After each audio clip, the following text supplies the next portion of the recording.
All right, John.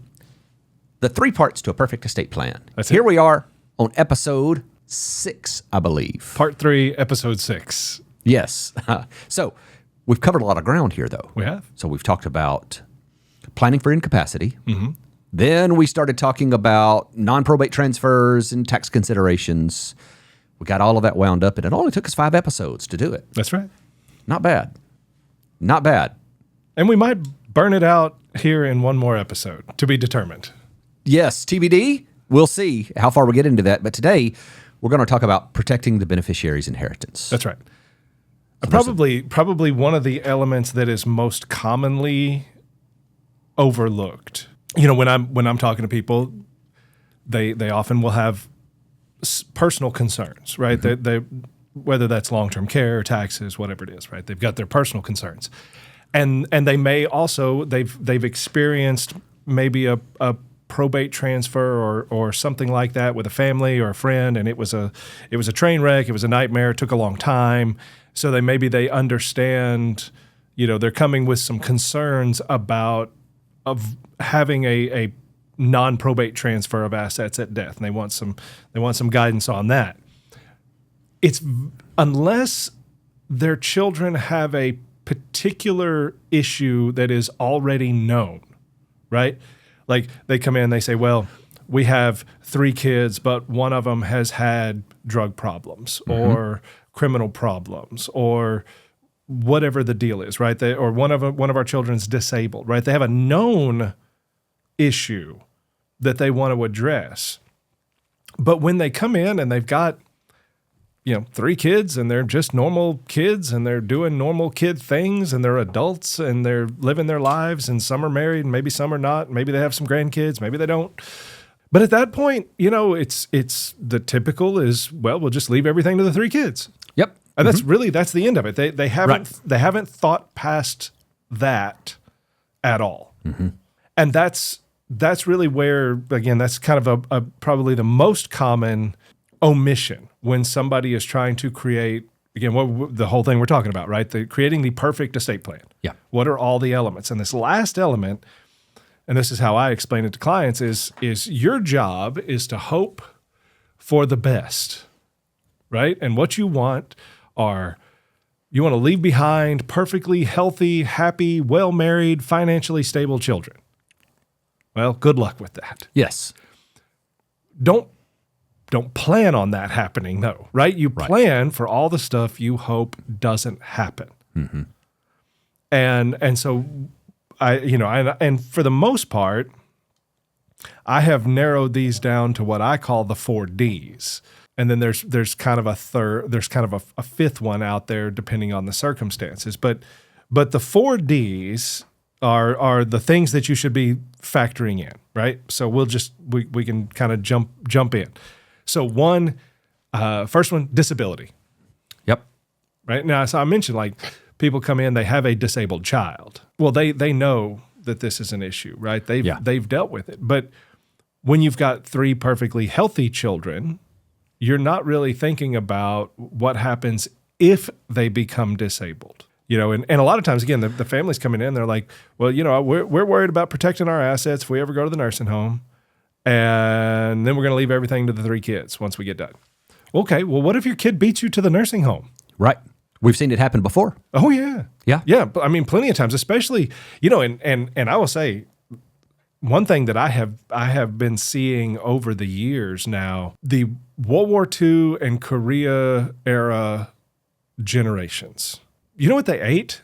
They ate good food. They ate good food. And by good food, I mean they ate stuff they raised. The stuff they raised. They ate beef and pork and chickens, and they served that with some vegetables that they probably grew or traded. Mm-hmm. They worked. They were active because they did their own lawn maintenance and they did all the things, right? And then all of that hard work created a lifestyle for their children, the baby boomers, and then us, the Gen Xers and down, where you just you just go to Mickey D's and get you a breakfast sandwich in the morning, and swing by Chick-fil-A and get you some lunch. And It's always funny when I see people in the drive-through line, and there's a trash can now in most drive-through lines right as you're getting up to the window. right. And it's so crazy because that trash can is there explicitly for the purpose of throwing out your trash from the last restaurant that you were at. That's exactly right. It's horrible. Yeah.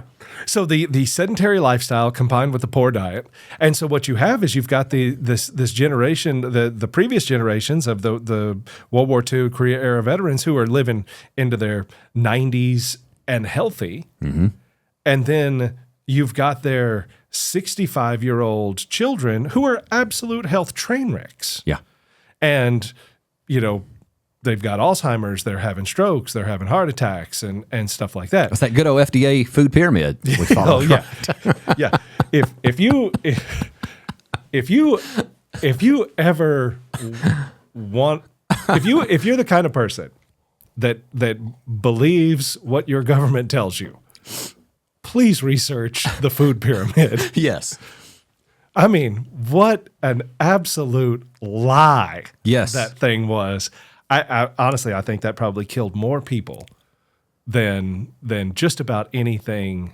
That, Oh, and it's heavily reinforced. I mean, you can still see it on the back of just about every box of cereal that General Mills or Kellogg's puts out. well, and even when they redid it, a couple of years ago, Oh, yeah. and was it like Lucky Charms was higher? Oh, yeah. You're supposed to eat Lucky Charms, but not eggs. Yes. Eggs are a superfood. Lucky Charms and Captain Crunch suddenly became part of a heart-healthy diet. Yeah. And that was even the new version, right? When they supposedly changed it. Yes. Anyway, ridiculous. But I guess my point is that and we're not, that's not even accounting for accidents, car wrecks, whatever Right. else. But the fact is if you have a child that has become disabled, it's very possible that the child is on or would become eligible for some sort of need-based government benefit, right? Medicaid, SSI, Yeah. government-assisted housing, or whatever it is, right? But there's some sort of government program there. Then you die and you just left your assets outright to the children. Well, bam. You've just disqualified them. Yeah. You just cost them their health insurance. You possibly cost them. And frankly, what you probably did is you just left your inheritance to a nursing home or private insurance or whatever the deal is. And that's such a simple fix because you can easily build in what we call a contingent special needs trust. We've talked about special needs trust on the show before, so I'm not going to go into detail, but a special needs trust is a trust designed to hold assets for a disabled person without affecting their eligibility for government assistance, right? So every will, every trust, every one of them out there should say something like, even if you're going to leave everything to your 3 kids, right? It should say, I leave everything to my 3 kids, comma, but if any one of them is disabled or on government benefits, then their share will be held in a special needs trust under the following terms, right? So you have that in there as a contingency. So just a simple language addition then could prevent one of your beneficiaries from losing some of those benefits because now they're disqualified. Yeah, no, that's exactly right. I can make a pretty good argument, and a couple of courts have made this argument that it is legal malpractice to not include contingent supplemental needs language. So, for example, if you went out there and you got a will done or you got a trust done, and you're looking at it and there's not a contingency planned for where one of your beneficiaries could become disabled, it's a pretty good argument that the attorney committed malpractice by creating it. And there have been a couple of courts that have found lawyers to be guilty of malpractice under that exact scenario, especially if the attorney knew that there was a likelihood of disability. Yeah. Well, that's interesting. So, a lot of people think about these special needs trusts, and again, we've talked about these on the show. And frankly, to a non-lawyer, they can sound very complex. They can sound complicated, like it's a big lift to get these things set up and done and funded and da-da-da-da-da. That's not what you're talking about here. You're not talking about going through any of the hoops to actually do that. You're talking about adding language to your estate plan that says, hey, if this is needed, Right. we're going to set it up. That's right. A big capital if. Yeah. Right? You're not creating anything, you're not funding anything. You're just saying that if this circumstance happens, then bam. Excellent. You've got it built in there. Now, this goes back to our part two-part episode on non-probate transfers. Mm-hmm. Because somebody has listened to this, right? And they're Right. pulling out their will as we speak. Yeah. And they're looking at their will and they're saying, ha, we got ours done correctly. Because sure enough, there it is. We didn't even know it was in the will, but there it is, the contingent supplemental needs trust language. Yeah. Now, that same person, ask yourself, do you have the 3 kids named as beneficiary on your IRA? Yep. I would assume that the answer is likely yes for just about everyone. Right. And so again, remember on that discussion, beneficiary designation bypasses the will. Yeah. If it bypasses the will, it bypasses the provisions in the will. Yeah.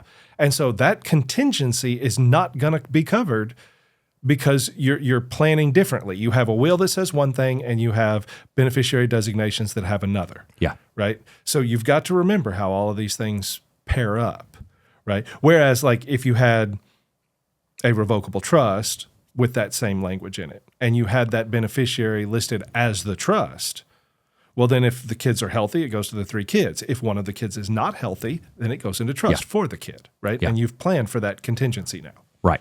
Yeah. Yeah. So this is one of those points where it gives you control from one document, right? Correct. And that's when you're using that trust, which is what I like about it, right? Because if you have one that goes off the rails, as happens sometimes, and all of a sudden, now you've got to go back and remember, well, where all did I leave these beneficiaries? Now you can go back and just change the trust instead if that's what you've named as your contingent. That's right. So first D, disability. Yeah. Second D, debt. And when I'm talking about debt, I'm talking about the kids owe people money. Mm-hmm. Maybe they are in bankruptcy. Maybe they're behind on taxes. Yeah. Maybe they have unpaid child support. Maybe whatever it is, right? But the children owe people money. And, most people, when they're planning on leaving their estate to their kids, are not planning on leaving it to their children's creditors. Right. That their plan wasn't to leave it to Discover Card. Right. Yeah. And again, you're like, well, that doesn't apply to me because my kids are all very successful and they're doing very well. Well, that's fine until the plant closes. Mm-hmm. Yeah. And they were making good money and they had a good job, but the plant closed and their lifestyle, that big mortgage and those car payments, and all of a sudden they have no income to pay all of that. And they're looking at, well, we're going to have to file bankruptcy. And then, is that the same time that they receive an inheritance? Yeah. Right. And bam, there you go. Right. So that's easy enough to kind of understand is the debt issue. Yeah. The big D, divorce. Can we go back to debt for a moment? Yeah, no. Because I think there's one there that we may not have hit. And you may be planning to hit this later. Because again, just to reinforce to our listeners, We do not plan this. I do not know what you're going to speak about here. Exactly. But let's say that your kids are successful, right? In fact, they're so successful that they always drive nice cars, they have a nice house, and they're now a bit of a magnet for lawsuits. Sure.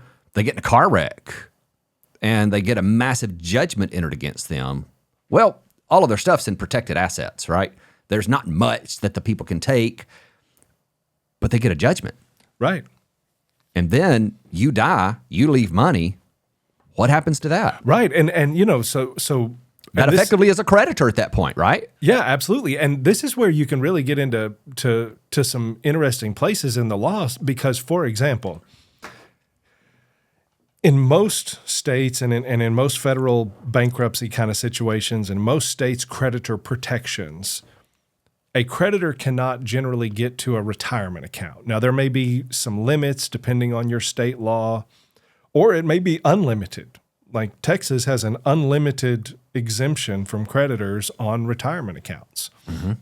So if, who is it, Peter Thiel that's got the $1 billion in his Roth, right? Well, the Roth's a retirement account, and if he was a Texas resident and had a $1 billion judgment against him, they would not be able to get to the Roth. Yeah. It's a retirement account, even though it's $1 billion one, right? So those are protected. So there was a case probably 10 years ago now, where guy dies and he leaves his IRA, and this is pre-Secure Act, right?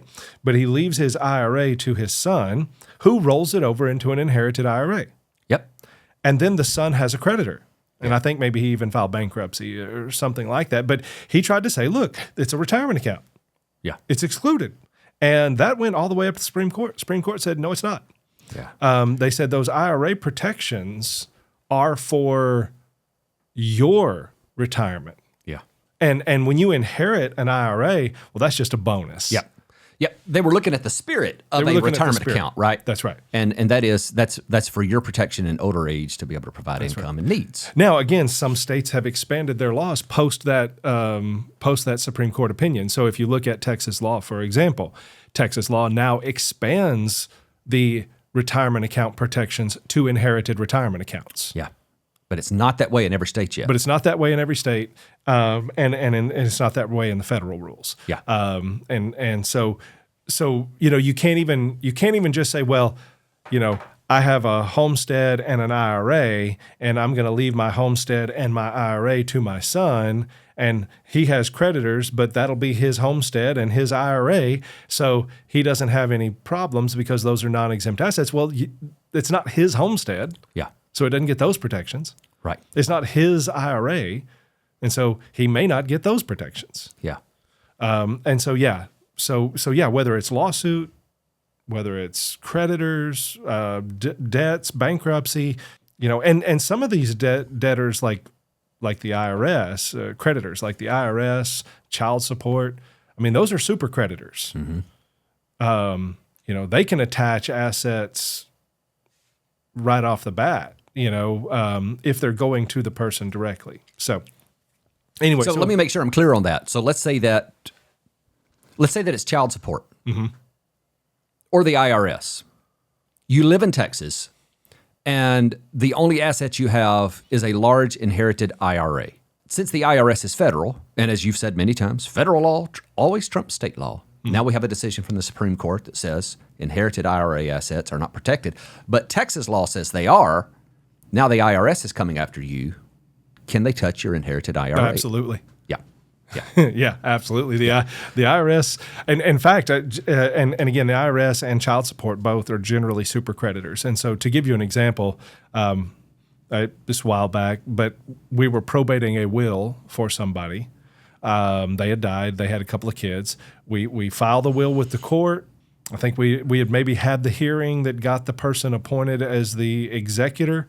But I mean, right around that same time, I got a fax. So that tells you how long ago it was. But I got a fax from the Texas Attorney General's office, Child Support Enforcement Division, that said, we noticed that you've probated a will, and Bobby Jones is a beneficiary of that will, and he's behind on child support, so consider this a lien on anything that would have gone to him. Oh, bam. Nice. And not only that, I can get in trouble, or the executor can get in trouble now because you've got a known secured creditor that's attached a lien, basically, to that inheritance. And so they're going to have to write that check to the Attorney General's office. Oof. And that's even before the guy got it. Yeah. Right? Yeah.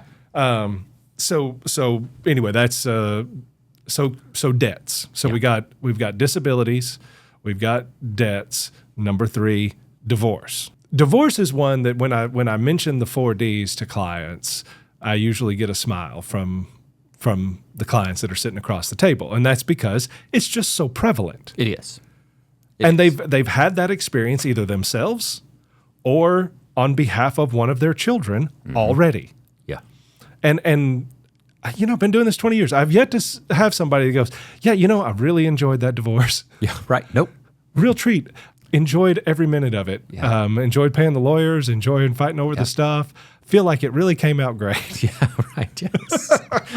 I'm in a better financial position now than I was before the divorce. Now, I have had people say that. Really?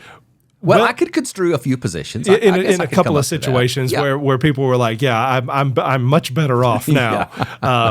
But they still didn't enjoy the process, right? No. And it was still a financial train wreck and all things. There were certain situations where they had to get out, right? Yeah, whatever it is.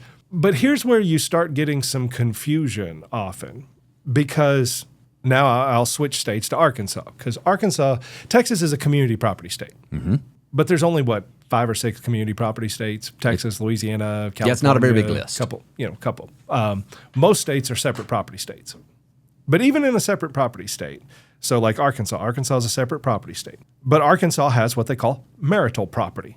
And so many states that are, quote, separate property states, they'll still have a family code section that governs the disposition of assets on divorce, right? And often those rules look a whole lot like community property. Yeah. So to give you an example, community property in the state of Texas is everything the married couple has except for 3 things: property acquired before marriage, property acquired by personal injury, and property acquired by gift or inheritance. Now, Arkansas is a separate property state, but it has a definition of what they call marital property in the state of Arkansas.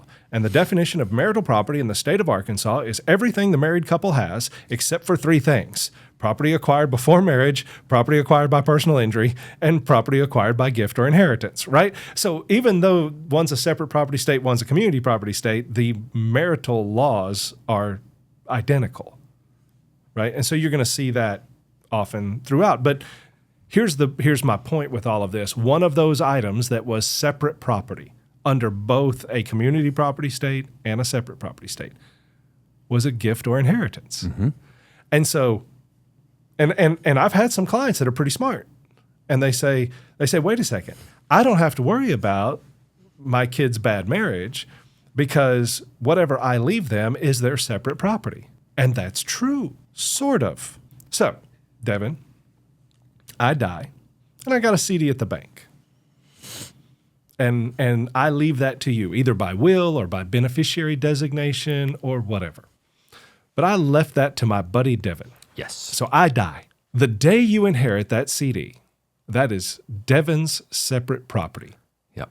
And if you dumped Karen that very minute, when the court is dividing your marital estate, they don't get to consider that CD. Yes. All right?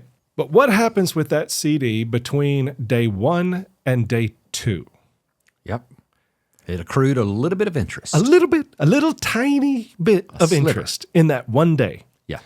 Now remember, everything those 3 things I mentioned, everything else is marital property, which includes the income from separate property. Yeah. So the CD, your separate property. That interest, 50-50.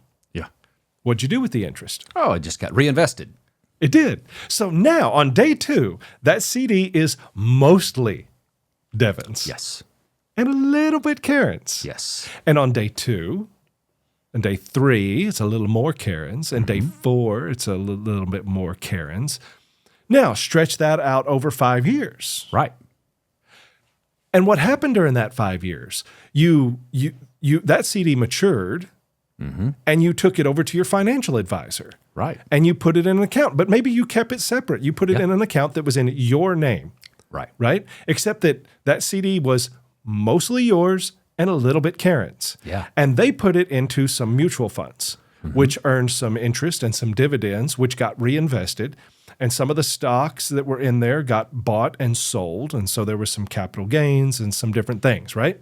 Now, again, 5 years later, here you have this separate account. I left you a $50,000 CD. And over here, we have now a $100,000 brokerage account. The presumption is marital property. Yeah. The presumption, meaning that if you and Karen split up, the presumption is she gets half of that. Yep. And I've got to go back and prove. And then that, you would have to trace yeah, all the ups and downs. Mm-hmm. And I'm telling you, the forensic accounting associated with something like that is virtually impossible and probably more expensive than the brokerage account. Yeah.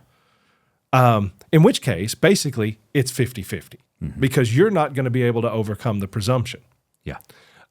So my point with all of that is, yes, you can look at the definition of marital property and say, oh, well, it's separate property if it's inherited. So I don't have to worry about my kid's divorce. But that's wrong because, yes, it's separate property when it's inherited, but it's going to start looking like marital property or community property in short order. Yeah.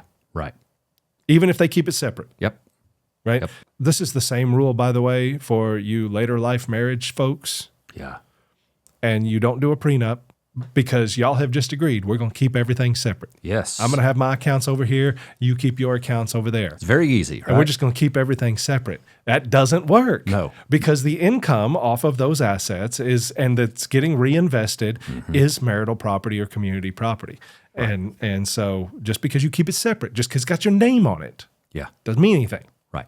So that's divorce number 3. I mean, that's D number 3. So we got disability, we got debts, we've got divorce, and then the last thing is death.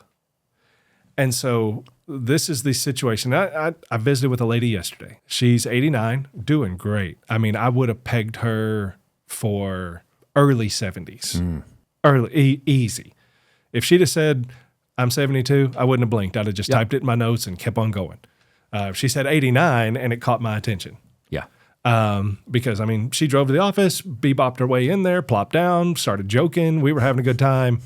I mean, I wouldn't have thought nothing about it. Anyway, she's got one child, daughter, who's a physician, doing great. And so anyway, we were talking, she's going to leave everything to her daughter, and she doesn't. She has a relatively modest estate, going to leave everything to her daughter. And I asked her, I said, well, you got any grandkids? Nope. Okay. What happens if the daughter predeceases you? She was like, I don't know. I've never thought about that. Well, yeah, you're 89 and perfectly healthy. Yeah. And I don't know when you had your kid, but I mean, if you had her at 20 or 25, then you know, she's 65, 70. Right. Yeah. You know, something like that.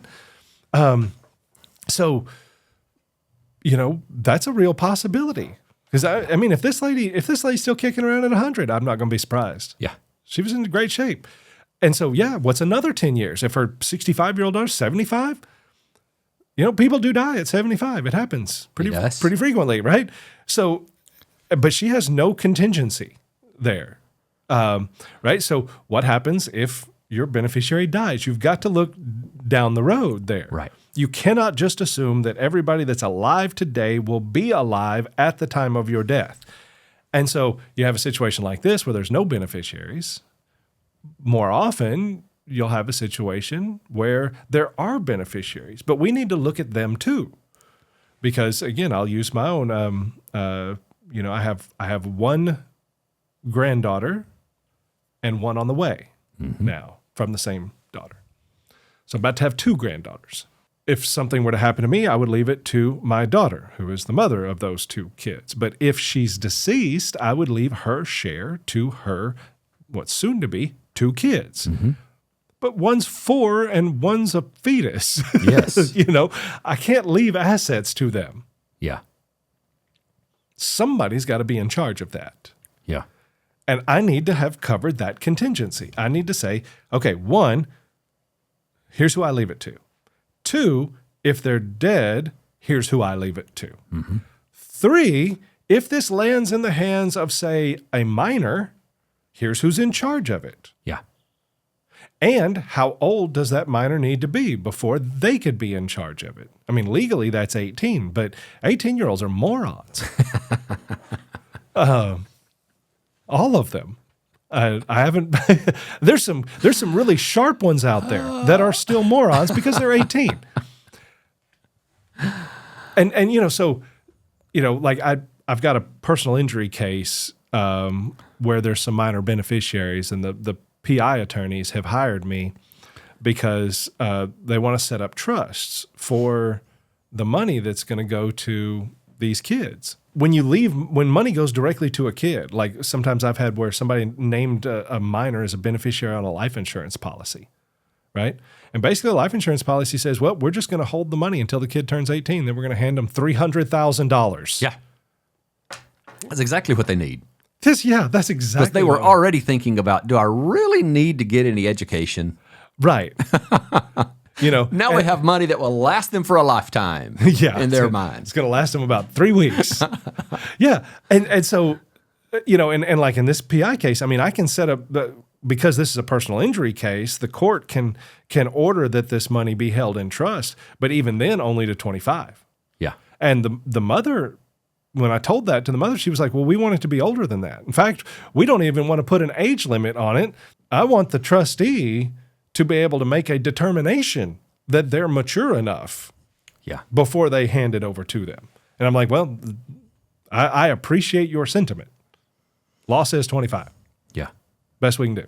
And so you, on the other hand, if you're doing your own planning, you want to be able to pre-plan this out. You want to say, if this lands in the hands of a young person, 1, who's in charge of it? 2, how old do they need to be before they can be in charge of it themselves? It's not 18. Yeah, right. It's not 21 either, to be perfectly honest. It might be 25. 30 to me is about right. That's getting right. And here's kind of my position on that. Most kids under 30 are stupid. Yeah. At 25, they're on their way, or should be on their way, to not being stupid anymore. And if they're still stupid at 30, they're going to be stupid forever. There's no hope at that point. You're pretty much set at that. It's like you've had pretty this, funny. You've had this Yeah. you had this piece of clay. Yeah. Right? And you spent 18 years kind of molding the clay. And you do your best, right? And but we're not expert pottery people. We have no experience with pottery, so we're doing our best to mold this chunk of clay. And about the time they turn 18, we shove that piece of clay in the kiln. Yes. And let it start curing, right? And it takes about 10 years for that thing to cure in the kiln. And when you pull it out after 10 years, you may have a nice pot that has some purpose and some utility. Yeah. The damn thing might break on you in the kiln, though. It may be a hump of clay. It may have just gone to hell in the kiln. And you're going to find that out after about 10 years of it sitting in the kiln. And so that's kind of my philosophy on it. Now, so anyway, there's Yes. all of that to say you're going to plan for death and disability and divorce and debts. Those are your 4 Ds. Yeah. All right. So how? How do you plan for this? Don't leave your stuff outright to the kids. Right. You don't have to, right? So, Devin, I'll use you as the example. You got the 3 kids, right? You could leave everything outright to the 3 kids. The problem is that addresses none of these issues, right? You go to your financial advisor, and your financial advisor, being very helpful, says, well, just name the 3 kids as the beneficiaries. They're all in good shape, right? They're all good adult kids. Just name the 3 kids as the beneficiaries. That way, you'll avoid probate. Mm-hmm. Well, that's true enough. Yeah. The problem is now, if one of them is dead, who knows what happens? Mm-hmm. If one of them is disabled, we got a problem. If one of them is in a bad divorce, probably have a problem. If one of them has creditors, we probably have a problem. Yeah. What if instead your estate split into 3 trusts? Trust 1, Trust 2, Trust 3. Trust 1 for child 1, Trust 2 for child 2, Trust 3 for child 3. Now, you're not trying to protect the children from themselves because we're just going to leave it to them outright. So the trustee of child 1's trust is child 1. Mm-hmm. The trustee of child 2's trust is child 2. The trustee of child 3 trust is child 3. They can do with it whatever they want. If they're the trustee of their own trust, they can do with it whatever they want. Right. Yeah. That is the equivalent of leaving it to them, except for the fact that you're not leaving it to them, you're leaving it to a trust. That trust is not married to anybody. That trust doesn't owe anybody any money. That trust is not disabled. And so all of a sudden now you've shielded those assets from the divorcing spouse because spouse isn't married to the trust. Yeah. You've shielded it from the creditors because the trust doesn't owe anybody any money. You've shielded it from disability because the trust is not disabled. Yeah. That money's is there to be protected for the beneficiary. Now, the beneficiary can spend it however they want, but it's protected. Now, I will say, this has to be drafted correctly. Not all trusts are created equal. Not all terminology is created equal. And so I can't get into all the details or else we'll end up in 3 or 4 more episodes. But you can leave it to the kids in a way where it is shielded from these things without really impacting their ability to do with it what they want. Yeah. And if that child should predecease you, their share goes into trusts for their kids. And if they're under blank age, then here's who's the trustee. Maybe their brother or their uncle or their aunt or, whoever, or maybe it's a bank or whatever. But you've now covered the contingency that they've died and that it's landed in the hands of a minor. And you've now also protected those minors from their own youth. Yeah. So simple.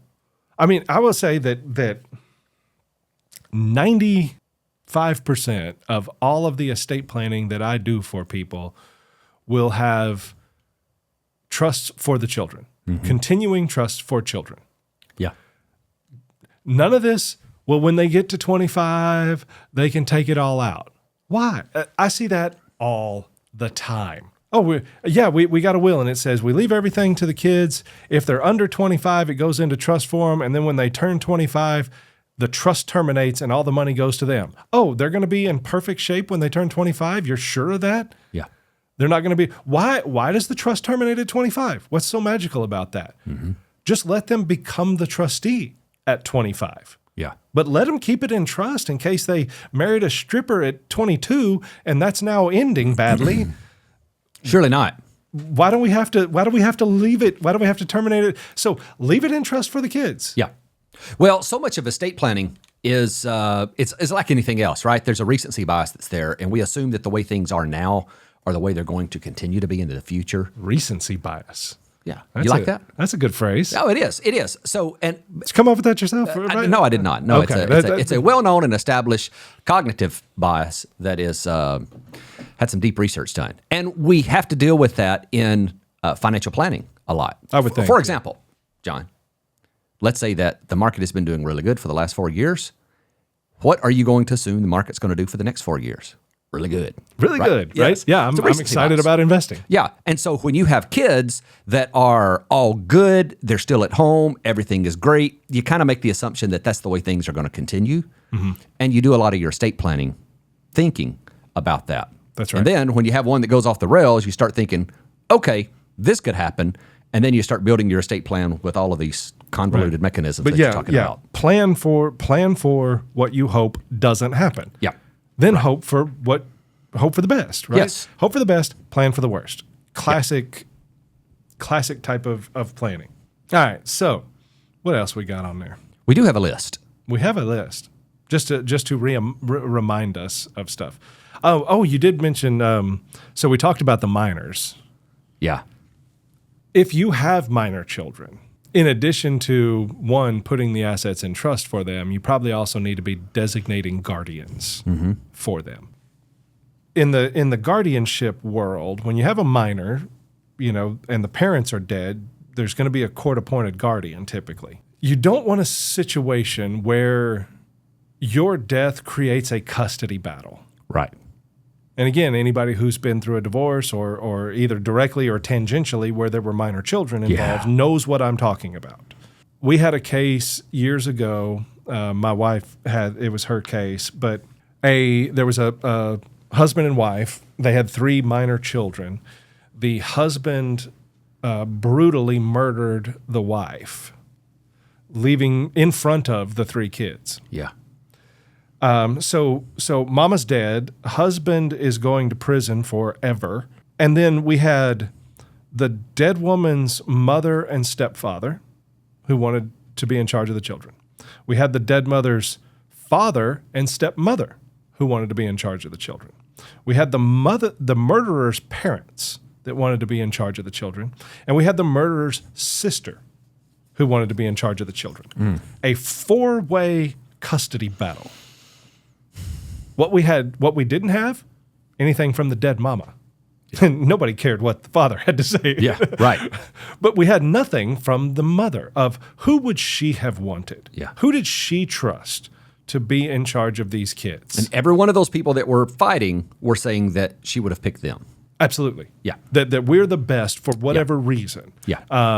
And so leave something that says, here's who I want to be in charge of my children. That's a designation of guardian. You can do that in a will, although I often don't recommend it unless it's required by your state. And the reason is because no will is valid until it's been admitted to probate, right? So why would you put, if you're dead, your kid needs a guardian right now, Yeah. not once the will is probated. Right. Yeah. So having a standalone declaration of guardian of here's who's going to be in charge of the children. Now, when it comes to guardian, you've got guardians of the person, guardian of the estate. What I'm generally talking about is guardian of the person. This is who decides where they live, what schools they go to, takes them to the doctors, essentially in loco parenti, right? The person who's stepping in as the parent. That should not be the same people who are in charge of the money. Right. Those should be two different people. I have said that over and over and over to many, many people, and most of them have ignored my advice. Yeah. Well, I didn't, because I remember the example that you made. This was back 2007 when you did our first estate plan. And I still remember you made an example back then that really stuck with me. And I think it was related to the health, maintenance, and welfare, whatever that clause is, right, that you put in all the trust. The trustee has the discretion to spend on the person for their health, maintenance, and welfare. Right. And I remember you saying, so if that person that is now their custodian is also the trustee of the money, and they make the decision that for the benefit of the child, they need a new Mercedes convertible. Correct. So they can take them to school in this Mercedes convertible and they can enjoy life more fully. But really it's for the use of the person that's the custodian. And I remember thinking, yeah, that actually makes a lot of sense. Yeah, and you can see real easily how this would happen. Yeah. I mean, so like I think my youngest daughter and your son are about the same age, right? So if I had died and I had left you as guardian and in charge of the money for my youngest daughter, right? And so your son is 15 and my daughter is 15. Yeah. And you're paying for 4 kids now instead of 3. And here's this pot of money over here for my daughter that you're in charge of. Now, next year, you're going to have 2 teenage drivers in the house. Right. They both need a car. You don't really have enough money to buy your son the car. But there's dang sure enough money to buy 2 cars out of my pot. And wouldn't John have wanted... Yes. I mean, wouldn't he have thought that would be fair? I mean, and plus, they're both going to be, if John's kid is the only one with a car, then she's going to be the only one that can cart the younger kids around. For sure. And so that's not fair to her. No, not at all. And so for her benefit, we need to buy Ethan a car. Yeah. Because that way he can use that car to cart the other kids around, and that'll alleviate the burden on John's child. And here you've just justified to yourself robbing that trust. Yes, that absolutely. was supposed to be for the benefit of my kid. Yep. Right? That's why they shouldn't be the same person. Yes. I agree. And I know 100%. it's your brother or your sister, and they're good people. It's so easy to self-justify For sure. a situation. And I don't care what anybody says. there's a perverse incentive when money enters the equation. There just is. Yeah. And people start thinking differently and rationalizing decisions like that. It's very common. And again, most of the time, if you're talking about, well, who's going to be the guardian of my child? Well, it's probably going to be a sibling or a friend who has kids the same age. That's why you're picking them. Right.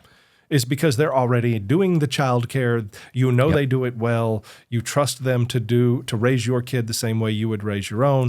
But therein lies the problem, right? Yeah. Because they may not have the resources available for their kids that are going to be available for yours via that trust at your death. Mm-hmm. And so many, but particularly young people, they're richer dead than they are alive. Yeah.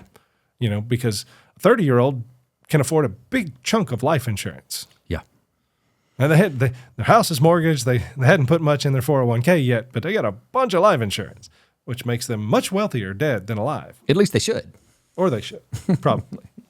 All right, so we covered that. All of that to say, all of these things tie together, right? So let's use Devin's estate planning. Yeah. We've got a revocable trust. Mm-hmm.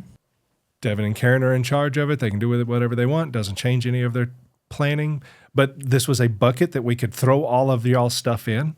Yeah. And a bucket that we could use to name as beneficiary on qualified accounts and life insurance, stuff like that. That trust says if one of you dies, everything goes to the other.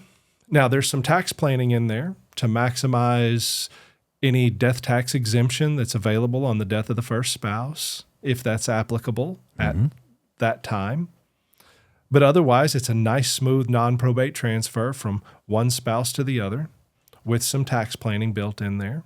When the second person dies, that trust is going to split into 3 trusts, one for each of the 3 kids. If any of those kids are over X age, they can be in charge of it themselves. But if it's younger than X age, then somebody else is going to be in charge of it. And if any of them predecease you, their share goes to their descendants, if any, because not all of them have children at this point. But if they don't, then it would get divided pro rata among the surviving beneficiaries. And bam, there you go. You've covered. You've got your lifetime planning. We did the powers of attorney, so you've got all your incapacity issues covered. Yeah. You've got the transition of assets in a non-probate fashion at death. You've addressed the tax issues potential in there, and you've provided some asset protection over those 4 Ds for the kids. Yeah. Perfect. Yeah. Comprehensive. A comprehensive plan that covers the 3 elements of a perfect estate plan. And I can tell you from the perspective of someone having that done, it did not require a lot of work on my part. Right. Right. Just using the right people to get it done was what was important. And that's really the whole thing with all of the estate planning, is just to make sure you're using the right people. Because, John, we as consumers, non-lawyers, we are never, ever going to know enough to be able to do this properly and to know all the ins and outs about everything. I mean, we talked not long ago about the types of clients. You've got the Pollyannas that just think everything's going to be okay, so on and so forth. And then you got those people that try to understand every last nuance and detail, and that'll drive you crazy. At some point, you got to find a professional that you trust. That's right. And turn it over to them. Right. But you can take the lessons learned from this little series for sure. Into that profession. Oh, no question. I think that everyone needs a broad education, right, on whether it's your estate planning, whether it's your financial planning, whoever's doing all of that. You need to have a depth of knowledge there.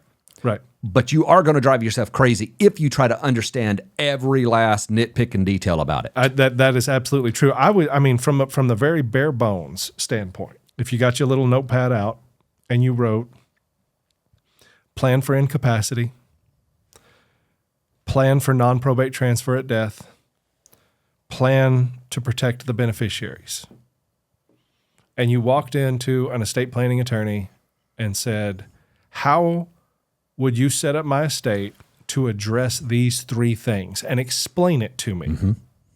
Yeah. And then based on their response, decide whether or not you have a level of confidence in their expertise. And that's why you get a base level of knowledge in all these areas. Right.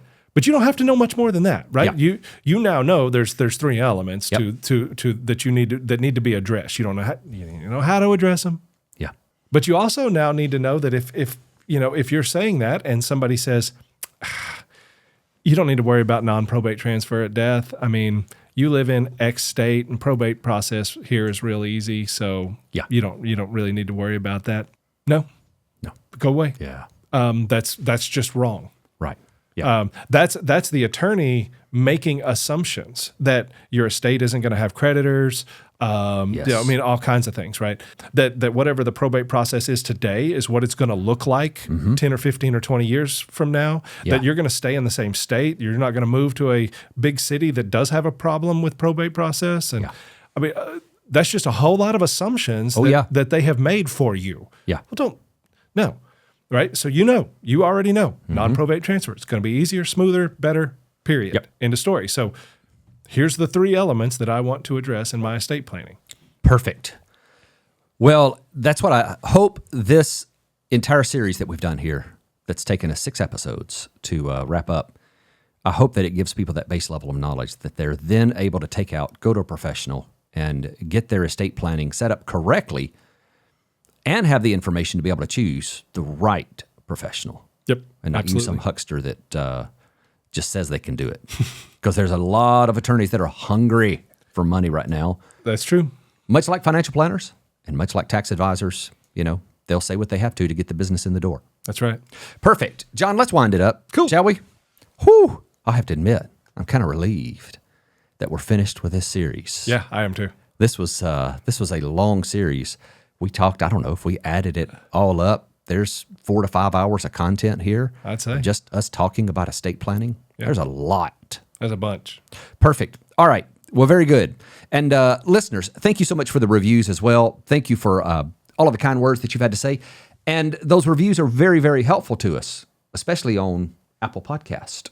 That's where most of our listeners are. And so if you want to leave us a review there, a 5-star review and a rating, that would be fantastic. All right. Thank you so much for listening and viewing, by the way. Now that we're on YouTube, got to say that. That's right. Right. Yeah. Excellent. All right. Thanks so much.